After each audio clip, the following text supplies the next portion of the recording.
Story 1. Control after college. I moved to South Northeast Washington to work. The Blue Mountains were practically in my backyard, and as an avid hunter, I was eager to explore the land before then extinction. I've always had a knack for scouting game, and I knew that if I wanted to get away from the weekend warriors and casual hunters, I'd have to go deep, far beyond the easy access spots near public roads, the more remote Thibodeau. Being outdoors wasn't new to me. Grew up on a farm and ranch in Montana where I spent most of my life outside attending to livestock and learning theland. I started corning animals when I was a kid, falling coyotes into thinking I was a dying jackrabbit. By the time I've mimicked everything from rodents to bull, and I'm not saying thisto brag, I'm just laying the groundwork. Know my animal calls. I know their cadence, their rhythm, and I can tell the difference between a bird and a moth by the texture of the sound. But what I heard that night was another one. Late afternoon, I set out tento the blues. I got a later start than usual, but I wasn't too worried. Most animal activity happens around dusk and dawn.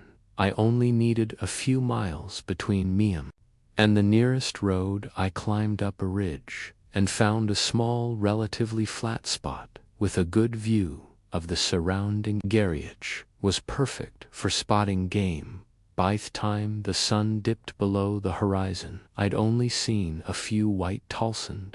I decided to keep a dry camp that night. No fire, just a quiet bivvy. Second, an early start in the morning. I was dead tired but couldn't shake the uniciness. The mountains felt different. Night too still, and then around I woke up in a Ganya searing, pulsing headache tore through me skull. It came in waves, a surge of pain, a brief reprieve, then another wave crashing in. I was meticulous about staying hydrated on hikes, so I knew it was dehydration lying in my bivvy.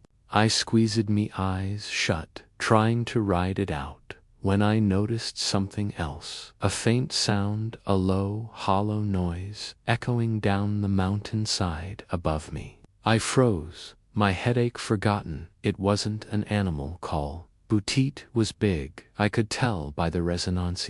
Large mammal for sure, but the pattern it was too loud and repetitive and deliberate. I tried to convince myself it was some unfamiliar Washington bird, no doubt, something I hadn't encountered growing up in Montana. But even as I fed myself the leamy gut, screamy otherwise, the longer I listened, the more unsettling it became. The call wasn't moving. It was staying in the same spot, tripiating and echoing across the mountainside, and it was too close by.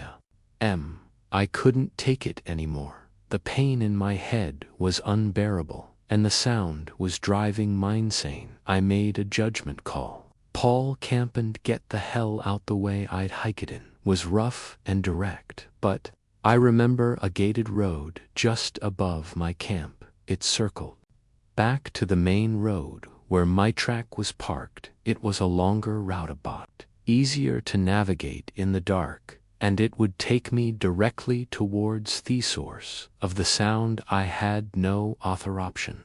I had to take that road, and the call followed me. I could hear it stalking me, shadowing me, always, maybe to wide up the mountainside, keeping pace, and no matter how fast I walked, it always stayed there, matching me speed. Every snapping of a twig, every rustle of leaves sent adrenaline surging through my veins. The cow never wavered. It always stayed there, just out of sight. It could feel it now, eyes watching, hunting. I kept my gun close, finger brushing the trigger. But what terrified me the most was that I couldn't see it. Whatever it was staying out of sight on purpose. And that's what scared me more than anything. My headache pounded harder. I followed the road, and my breathing became erratic. I was struggling to get hair. My vision blurred, my balance was off. Surely it was altitude sickness, but something really wasn't right.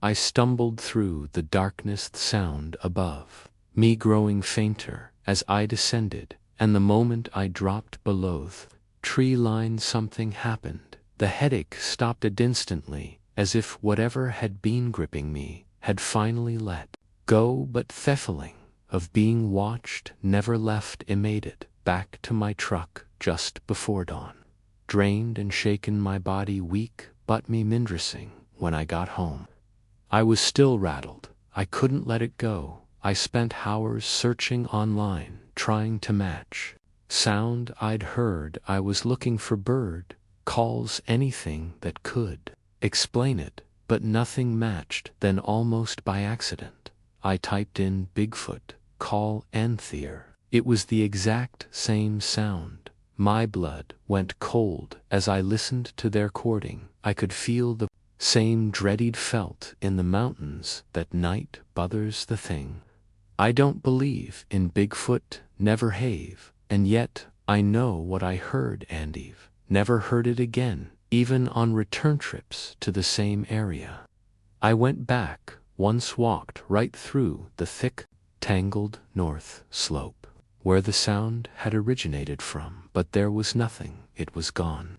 Or maybe it was watching since it had night. I've never hunted that deep in the mountains alone, because whatever was up there that night wasn't an animal and it wasn't human, but I knew it was there, and it was following me, waiting, and I think it didn't plan on letting me. Story to leave. I live in a rural town surrounded by endless mountains and dense forest, so camping was almost a weekly event. Evening, winter, the woods felt like a second home to me, but there's one night, thatched, that comfort forever. It happened when my friend and I broke off from our usual group of 2-year-olds. We wanted a better fishing spot about a mile away, near a secluded stream, where the trout practicalibaged to be caught. Since we only had own temp for the group, we built a lean-to against a large boulder in a clearing surrounded by towering pines. The spot was perfect, quiet, undesolated, maybe too isolated. Night fell fast.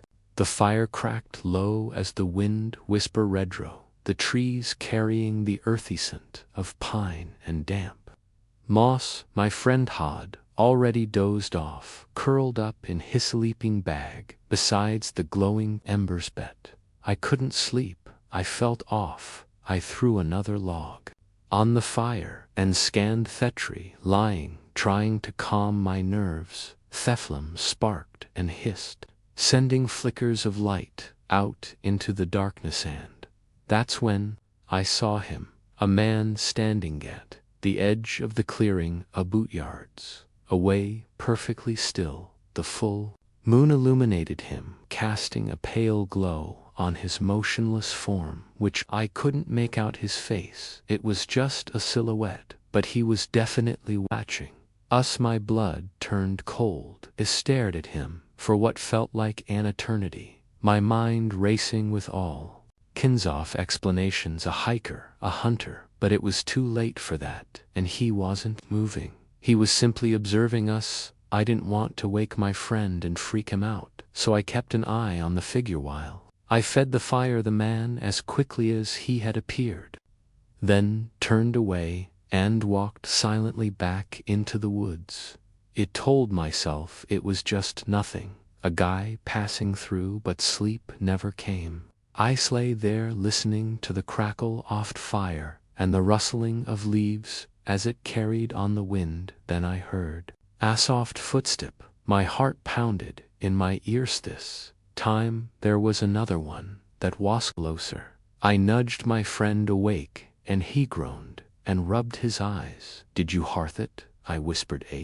He was still half asleep, but the look in my eyes must have originated, because he then sat up, and another crunch closer. This time, the sound circled the clearing almost as if it were deliberate. We grabbed our flashlights and pointed them towards the noise, but the beams sliced through empty darkness. "Maybe a deer," my friend mumbled, but I could hear the uncertainty in his voice. We tried to go back to sleep, but sounds kept growing ever closer. Anthen, a whisper of fabric rushing up against the branches. Something was definitely out there. Sometime after midnight, I drifted off because the next thing I remember was waking up to a sound that made my blood freeze. A zipper, NT zipper, NT zipper. I bolted upright, and my friend did thesum, his eyes wide with terror. The sound wasn't the zipper at all. It was assless. That's when we saw a blade slicing through the fabric. My hand found hishest, squeezed him, and as he looked over I shouted, "Run!" We didn't have time to think. I grabbed my knife and shoved the tent flap open. My friend was right behind me, and we bolted into the woods barefoot, branches tearing at our skin. Asso tumbled through the darkness. "Don't stop." My voice barely above a whisper. And behind us, we heard the footsteps, heavy and fast. The guy was following us, milings. Burned, my legs were screaming. Us were screaming, us were crashed through the undergrowth. The forest was a labyrinth of shadow and disorienting in the moonlight. A branch cracked behind us, but we didn't look back. My feet were numb from the cold scraped raw by rocks, twigs, and the pain barely registered. The only thing that mattered was getting away, and we ran until we swore our lungs would burst.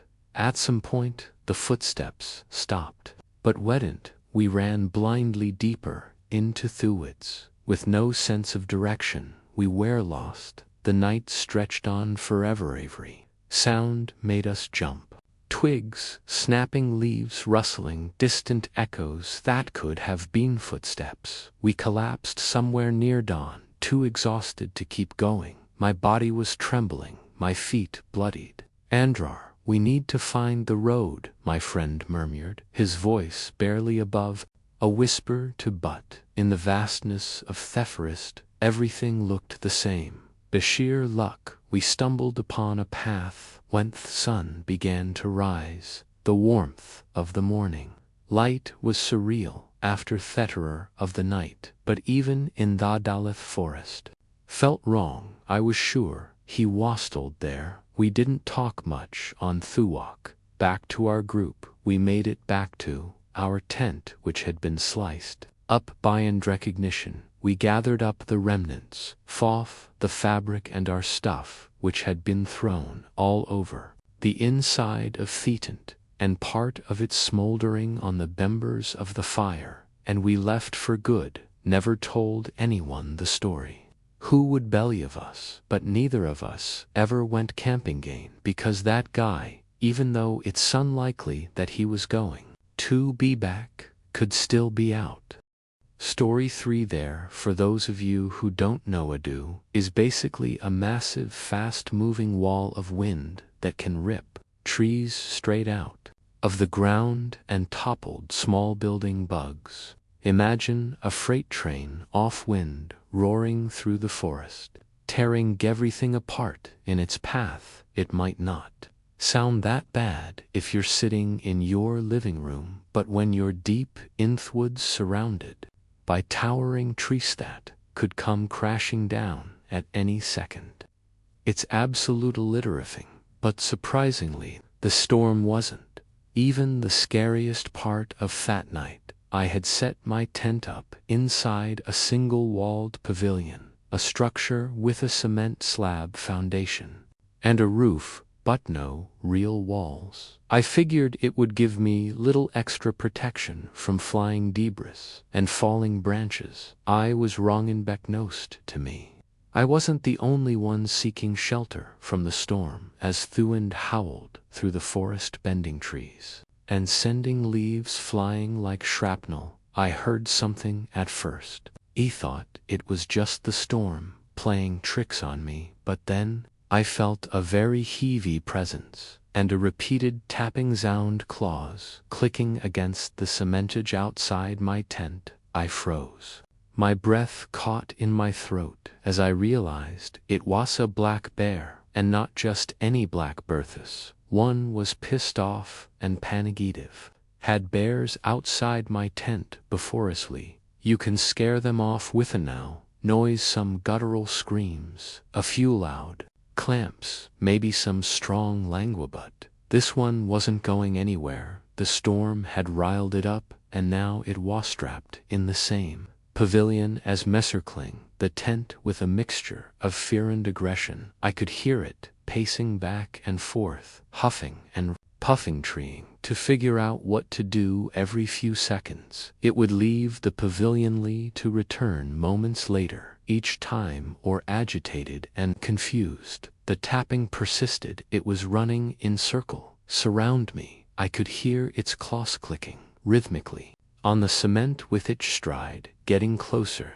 then further, then closer again. The sound was muting, and with the wind outside howling like a banshee, and the trees cracking and falling in the distance, it felt completely and utterly trapped. Didn't dare move. I only sat there, heart pounding so hard I was sure the bear could hear it. The only comfort was the hunting knife I kept in my back. Slowly, with hands shaking, I pulled it out and duct taped it to my hand. I wasn't taking any chances. If that bear decided to come through the thin nylon of my tent, I wasn't going down without a fight. Minutes stretched into hours. I lost track of time as I sat there gripping that knife with my sweaty duct taped hand, waiting, listening. Eventually, the storm began to die down. The wind eased, and the bear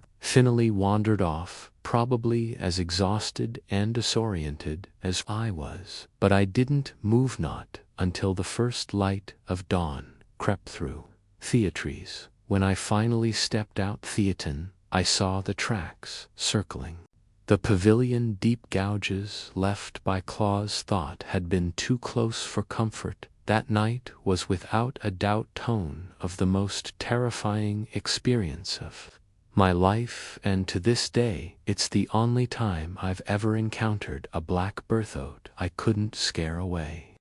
Usualitha, all just a bunch of cowards. But this one wasn't backing down, and in that moment I wasn't sure if I was even going to make it out.